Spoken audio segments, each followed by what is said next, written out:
জি আলহামদুলিল্লাহ।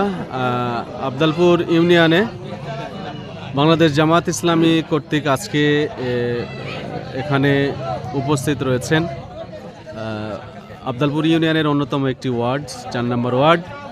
এই 4 নম্বর ওয়ার্ডের সম্মানিত সভাপতি মাওলানা হাফিজুর রহমান ভাই, উনি এখানে উপস্থিত রয়েছেন। আমি আজকে ওনার কাছে জিজ্ঞাসা করি যে আপনারা এই ওয়ার্ডে বাংলাদেশ জামাত ইসলামী মনোনীত কুষ্টিয়া সদর 3 আসনের নমিনি মুফতি আমির হামজার যে নির্বাচনী প্রচারণা, এই প্রচারণা আপনারা কেমন চালাচ্ছেন এবং আগামীতে কেমন এই প্রচারণা আপনারা এই ওয়ার্ডে চালাবেন, এবং সেই সাথে এখানকার যারা সাধারণ ভোটার আছে আপনারা তাদের কাছে কি ধরনের মেসেজ পৌঁছে দিচ্ছেন?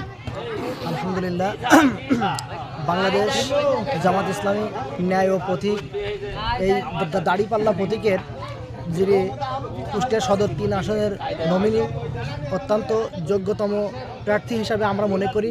আমাদের বড় ভাই মুফতি আমির হামজা ভাইকে আমরা সর্বোচ্চ চেষ্টা করে আমরা তাকে জয়যুক্ত করব ইনশাল্লাহ। আমাদের এই 4 নম্বর ওয়ার্ডে আমাদের অধিকাংশ মানুষই মুফতি আমির হামজা ভাইকে খুব শ্রদ্ধা করে, খুব পছন্দ করে, এবং তাকে ভোট দিয়ে এই ওয়ার্ডে 4 নম্বর ওয়ার্ডে আমরা তাকে জয়যুক্ত করব ইনশাল্লাহ।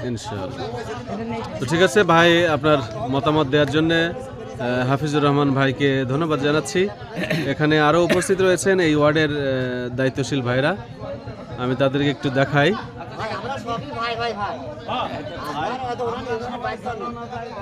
যে আল্লাহ তাআলা আমরা যে নিয়ত করেছি, আল্লাহ সুবহানাহু ওয়া তাআলা আমাদের এই নিয়তকে কবুল করুক। সকলে বলি আমিন। আসসালামু আলাইকুম ওয়া রাহমাতুল্লাহি ওয়া বারাকাতুহু।